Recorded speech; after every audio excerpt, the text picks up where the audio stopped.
தொகுதி அதிமுக வேட்பாளர் நாராயணசாமி தனது குடும்பத்துடன் வாக்களித்தார். இதற்காக தேனி பெரியகுளம் சாலையில் உள்ள பிரசன்டேஷன் கான்வென்ட் பள்ளியில் மேற்கு புறத்தில் அமைக்கப்பட்டிருந்த பூத் எண் 250 அதிமுக வேட்பாளர் நாராயணசாமி வாக்களித்து ஜனநாயக கடமையை ஆற்றினார். இதனைத் தொடர்ந்து அந்த பள்ளி வளாகத்தில் அமைக்கப்பட்டிருந்த வாக்குச்சாவடி அறைகளில் சென்று வேட்பாளர் நாராயணசாமி பார்வையிட்டார். எங்க செல்ல பின்னால கொண்டு வானே கொஞ்சம் பின்னாடி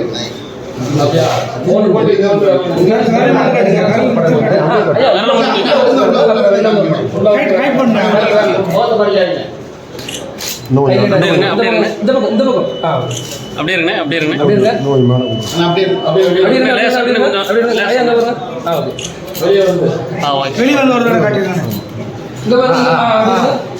வேட்பாளரோட ஓட்டு போட்டுருக்கேன்.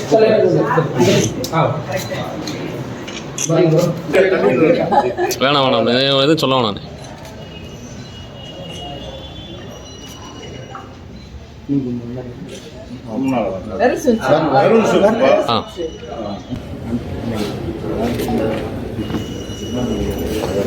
சார்